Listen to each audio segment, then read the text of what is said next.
Planning Commission meeting to order.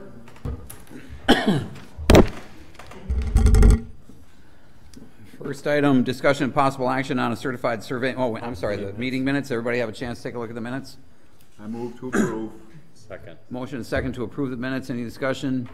All those in favor? Aye. Opposed? Motion's approved.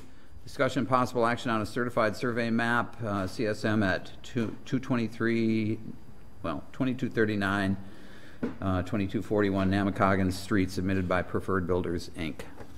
Pretty straightforward. I know that there's been some of these that have occurred in the past on Namacoggin. Like the application states, there's a twin home that's been constructed. Staff mailed notification out to property owners in the vicinity. I haven't received any comment to date that I'm aware of. Staff recommends approval with the conditions that that the maintenance agreement for the shared sewer service that would traverse the site be submitted to the city and reviewed by staff prior to recording of the certified survey map. Is anybody here to speak on this subject? Nope. Okay. In the past, we've also asked that a note be put on the deed that shows legally that this has happened, so when somebody else buys it or it changes hands, they're not stunned and they know it. Mm-hmm. And I guess I'm going to ask that be included if we approve it, that, you know, if Sure. we amended to show on the deed. Yep. So the maintenance agreement, is that a recordable piece of it? You can record it, sure. On the Against the deed, property because it's with almost the deed. going to the same purpose. Yep. You're just trying to be upfront and truthful. So nobody can claim they It didn't has know. to, like, I didn't know. You want to get rid of the I didn't know part. Yep. So there's one stub that comes to the south end of that property that would, and there would be a service that would run to the northern side, or is there currently. I move to approve. I'll second. Got a motion and second to approve. With the stipulations I said, though. Yep. And yours. Any further discussion? All those in favor? Aye. Opposed? Motion's approved. Discussion and possible action on a certified survey map, CSM, and access and utility easements for St. Croix Meadows redevelopment, St. Croix Meadows LLC. So this one's a little bit more complicated, obviously. Todd Hubner with WSB is here to walk through it, and then once he wraps up his presentation, I'll add on to his presentation with the staff's recommendation. Todd? Thank you, Mr. Chair, Commissioners. Get logged back in here. The St. Croix Meadows LLC is requesting consideration for 4-lot subdivision on the CSM.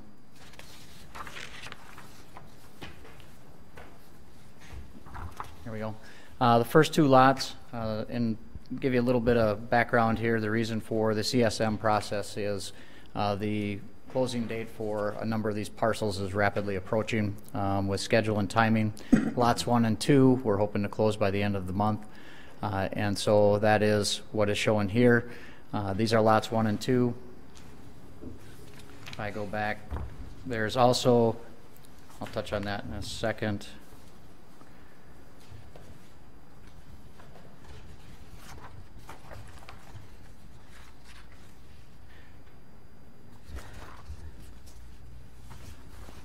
Due to the limits of paper size for the CSM, things have to be on more than one page.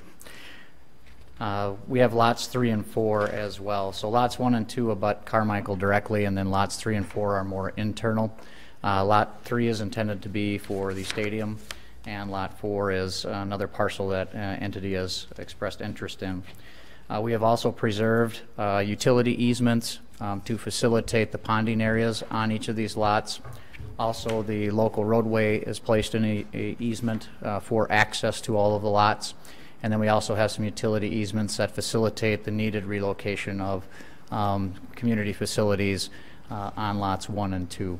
And all those items are included in the CSM, and the documentation for those easements as well are included. With that, I would entertain any questions. I have a question for you, if I may. Sure. If there's any changes on Carmichael to allow access, or exiting from the property and all that. Does this incorporate any potential changes that, you know, entrances, exits, that kind of thing from the property, or am I out of line? Am I not understanding this? I think you will see that in the next round of the plat and those. So this is strictly subdivision of property. Okay. What Mr. Hubner is referencing would be the preliminary master plan, the amended preliminary master plan that will be forthcoming at the August 20th meeting. Okay, thanks for the clarification. Thank you. And the ponding that's in, I think it's lot 1 is where the existing marsh is now, is that correct? There are 2 locations. The existing marsh there, I believe, is still remaining in unplatted lands on this documentation, down in the, would that be the southeast corner, southwest corner. And the ponding we're talking about is what has been shown in the previous documents, right off of the new road that would traverse through the center of the parcel, connecting on Carmichael on both ends. So there is a central pond location there, so we are preserving that The ponding. easement is way off the road then once you get Yes, down there. correct. Thank you. So the way this process would work effectively is there's the city would need to release all of the easements that it currently has interest in. So obviously there's utilities on site that exist that serve the old facility, right? Some of those utilities location will remain the same. Some of the utilities will be moved and adjusted to fall in line with where that main road that's always been shown would go through. So the city would release those easements, their interest in those easements, followed by the approval and the recording of the new easements for stormwater, sanitary sewer, and water. So where we've arrived at is basically all in one shot. You're not left with property that we don't have easements over for the city to maintain its utility, because obviously the utilities serve a much larger population than, you know, just that property. So that being said, after the easements would be released and then the new ones established, the CSM would be recorded, which would show there's a waiver process that they can go through to show penciled in effectively where those easements are on the CSM. Mm-hmm. And then ultimately after that occurs, in the preliminary master plan and plat, all of the property would come in one, and it would show all those easements. So would it be safe to say then that, you know, we go ahead with this and we approve it, we're approving the relocation of the easements, you know, to accommodate the new property? I mean, that's the way I'm hearing it, is, you know, we're, yep, you know, because they're going to change, because, you know, what they're putting on there is different than before. The specific easements would change, then obviously the parcels, the specific parcels that right. they're desirous of selling. Right, okay.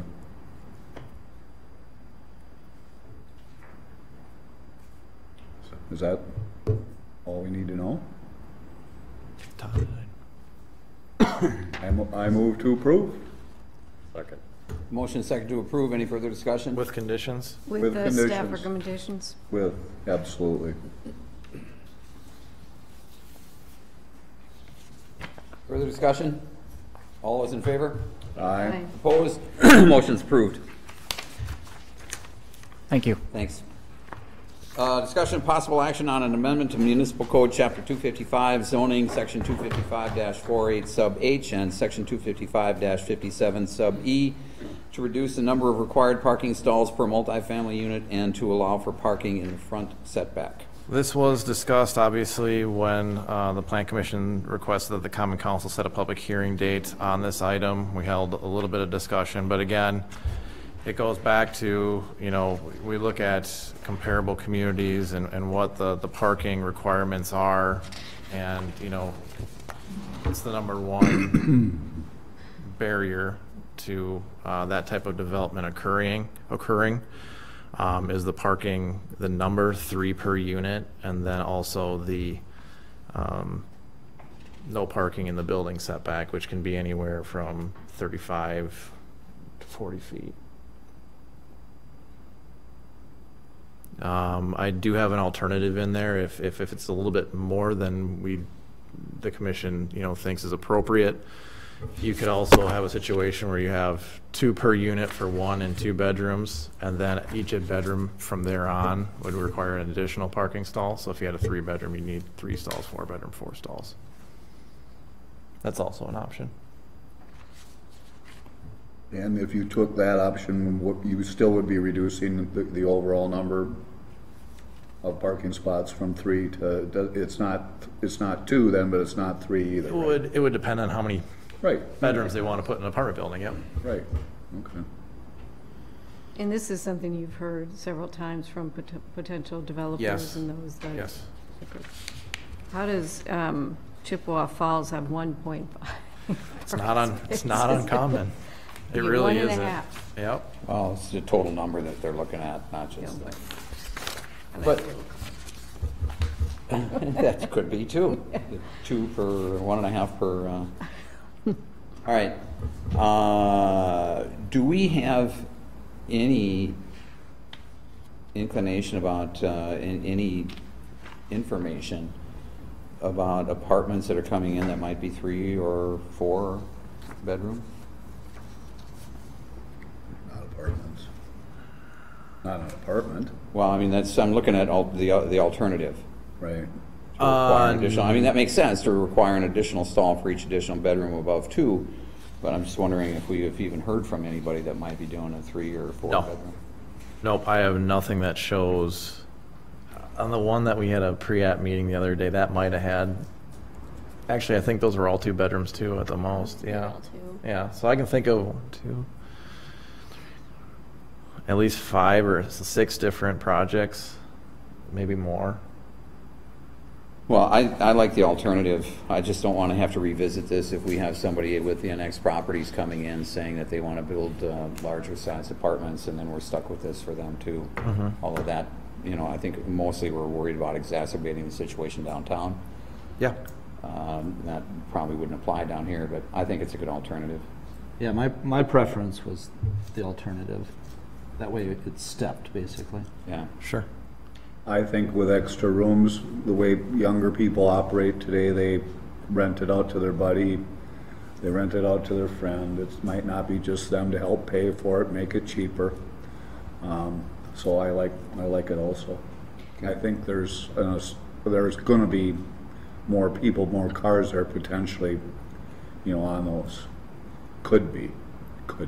Right. So could any of the current places come forward asking for this? So this is just moving forward.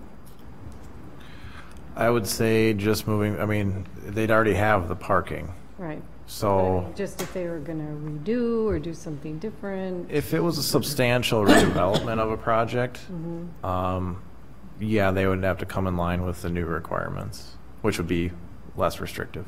So Unless they had 3 or 4, they're all 3 or 4 bedroom apartments. arguably with the new TIF district downtown, Right. somebody that was subjected to the original might redevelop property that would allow them a lower, A lower threshold. right? Yep. Okay. And we're good with that, right? Yep. Okay. But this is purely residential, correct? It's just multifamily. And Multifamily. R1 and R2 have a different set of standards. So R1 only requires, what was it? I think it's in here. Like a single family house or a 2-family house or a duplex requires 2 for each dwelling unit. 1 shall be a garage. So this multifamily policy would fall in line with what we require in a single family home or a duplex.